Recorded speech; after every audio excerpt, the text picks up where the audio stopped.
जगतसिंहपुर स्थित स्वामी विवेकानंद स्मारक महाविद्यालय 75 मसीहा स्नातक श्रेणी प्राक्तन छात्र छात्री मानकर 51 वर्ष पर एक बंधु मिलन ढिओसाही तुलसी गादी पीठ में अनुष्ठित होइछि।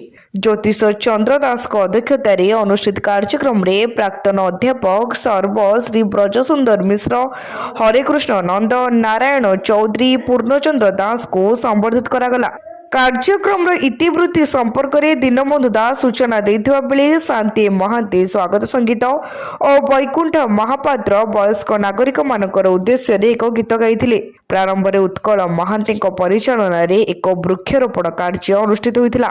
समस्त बंधु माने स्व परिचित देवा बेले 51 वर्ष तले से दिनर तरुण तरुणी माने आज बयसर सायन एकजुट हो पारिथिबार भावविह्वल हो जाइथिले। प्रथमे दिगवंत गुरुजी और शिक्षार्थी मानक उद्देश्य नीरव प्रार्थना करा जाइथिला। समस्त कार्यक्रम को सर्वश्री देवी चौधरी, गया प्रसाद दास, श्रीकांत चौधरी, दिलीप दास, अंजन पट्टनायक, राजलक्ष्मी परिजा, प्रतिमा सासमल, मुन्मयी परिड़ा, प्रसुबोध नायक प्रमुख परिचालना करथिले। 60 जन प्राक्तन छात्र छात्री और सेमानकर परिवार एमिति होई 100 जन व्यक्ति जोग देथिले।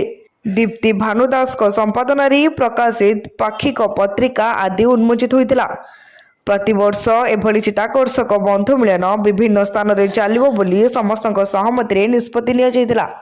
बहु वर्ष पर एत वर्ष पर पुणी आम एकत्रित हबू, पुणी आम आउ थे निज निजर मत, निज निजर स्मृति, निज निजर जीवन को आउ थे बांटबू। ताहा ये बंधु मिलन असल कथा।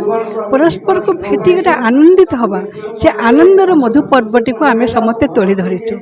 एवं यही बंधु मिलन गोटे अनन्य ये प्रकृत आमको मन होता जमती आम नीर बाहुड़ा पक्षी सबू पुणी आम से शून्य नीर को फेरी आसुचु। आज गोटे बंधु मिलन डकाई 51 वर्ष पर आम सब एकाठी होइछु। आम प्रतिवर्ष यहाँ कार्यक्रम करूँ बोली निष्पत्ति करूँ। एवं ये कार्यक्रम आम 4 जन सार हरेकृष्ण नंद, ब्रजसुंदर मिश्र, नारायण चौधरी, पूर्णचंद्र दास को संबर्धना आज दबू। आज उद्देश्य रही आम भर गोटे गेट टुगेदर हम बहुत दिन पर संबंध चिन्हा परिचय हम और परिवेश सुरक्षा किसी कार्यक्रम आज वृक्षरोपण आम कराई एवं अन्य कार्यक्रम नबू जनहित हेल्थ कैंप एसबू करूँ बोले निष्पत्ति नहीं। बंधु मान को एकत्रित करी गोटे अवसर सृष्टि करुचु एवं युगुड़ी परस्पर भितर भाव विनिमय, परस्पर सुख दुख सहित संबंधित हवा बांटा ये गोटे छोटिया कथा नुहे। आम समस्त विच्छिन्न हो जाइए 50 वर्ष भितर, किंतु खुशी कहबार नहीं, खुशी जो बंधु मान को देखुचु से चिन्ह पार्नु, जापार जो बेकर समस्त पघा पकईचु ना टे लिखिकी पघा पकईचु से चिन्हट करुचु एवं से भेट हो गला सब जिनस आपे आपे आम भितर आसूची स्वतःस्फूर्त भाव। हाँ 50 वर्ष पर ये जो बंधु मिलन स्वतःस्फूर्त भाव आमको नहीं जाऊँगी 50 वर्ष तलू को। रीता संग रिपोर्ट, तीर्थक्षेत्र लाइव।